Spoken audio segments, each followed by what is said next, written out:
স্বরাষ্ট্রমন্ত্রী সালাউদ্দিন আহমেদ বলেছেন, অন্তর্বর্তী সরকারের আমলে জারি করা অধ্যাদেশগুলোর মতবিরোধ দূর করতে সংসদ অধিবেশনে আলোচনা হবে। রোববার জাতীয় সংসদ অধিবেশনে এসব কথা বলেছেন তিনি।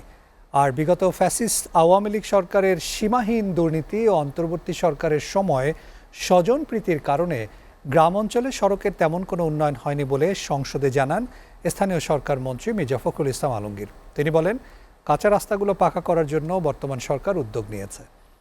এদিকে সংসদে সংবিধান সংস্কার পরিষদের প্রস্তাব উপস্থাপন করেন বিরোধী দলীয় নেতা জামায়াত আমির ডাক্তার শফিকুর রহমান। তাসরিক সঞ্চয়ের প্রতিবেদনে দেখুন বিস্তারিত। মাননীয় ডেপুটি স্পিকার। ১৩ দিনের বিরতি শেষে ডেপুটি স্পিকার ব্যারিস্টার কায়সার কামালের সভাপতিত্বে ফের শুরু হয় ত্রয়োদশ সংসদ অধিবেশন। মুলতবি অধিবেশনে রাষ্ট্রপতির ভাষণের ওপর আনীত ধন্যবাদ প্রস্তাবে অংশ নেন সরকারি ও বিরোধী দলের সংসদ সদস্যরা। রোববারের অধিবেশনেও মন্ত্রী এমপিরা জনগুরুত্বপূর্ণ নানা বক্তব্য উপস্থাপন করেন। সরাইল, আশুগঞ্জ এবং বিজয়নগরের একাংশ। মাননীয় স্পিকার, এখানে দুটো ইউনিয়ন আছে, পাকশিমুল এবং ওরাইল। এই দুটো ইউনিয়নের ভেতরে যেই গ্রামগুলো, সেখানে যাবার জন্য কোনো রাস্তা নেই। আমার উপজেলা একটি বিশাল উপজেলা, 4টি ইউনিয়ন পদ্মার ধারে অবস্থিত এবং পদ্মা ভাঙনে খুবই খারাপ অবস্থার মধ্যে দিন পার করে।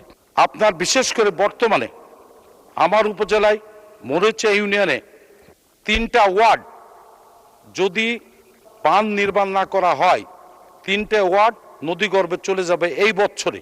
11টা ইউনিয়নের মধ্য দিয়ে রাস্তাটা গিয়েছে।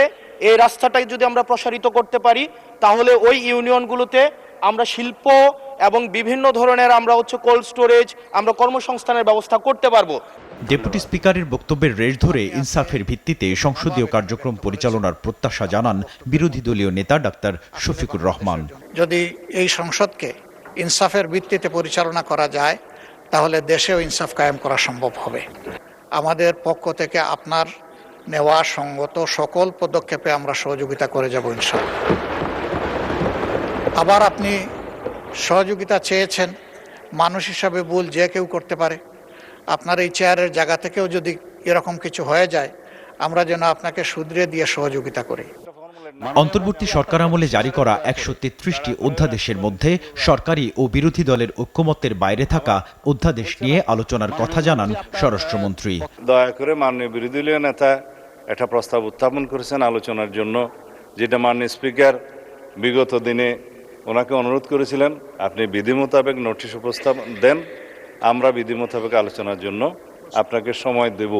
বিগত ফ্যাসিস্ট সরকারের সীমাহীন দুর্নীতি ও অন্তর্বর্তী সরকারের সময় স্বজনপ্রীতির কথা তুলে ধরে গ্রামীণ সড়ক উন্নয়নের প্রতিশ্রুতি দেন স্থানীয় সরকার মন্ত্রী।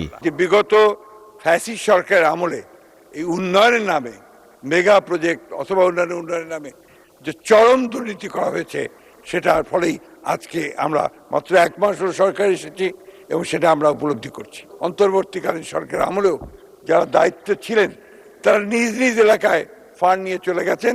ইনশাআল্লাহ আগামী দিনগুলোতে আমরা এই ধরনের কোনো দুর্নীতিকে প্রশ্রয় না দিয়ে আমরা গ্রামাঞ্চলের রাস্তাঘাটগুলোকে, যোগাযোগ ব্যবস্থাকে সবচেয়ে বেশি গুরুত্ব দিয়ে কাজ করব ইনশাআল্লাহ। কার্য উপদেষ্টা কমিটির সিদ্ধান্ত অনুসারে অধিবেশনের সময়সীমা বাড়ানো হয়েছে 30 এপ্রিল পর্যন্ত। বোধহয় আমাদের নেই। তাসরিক সঞ্চয়, SA TV, ঢাকা।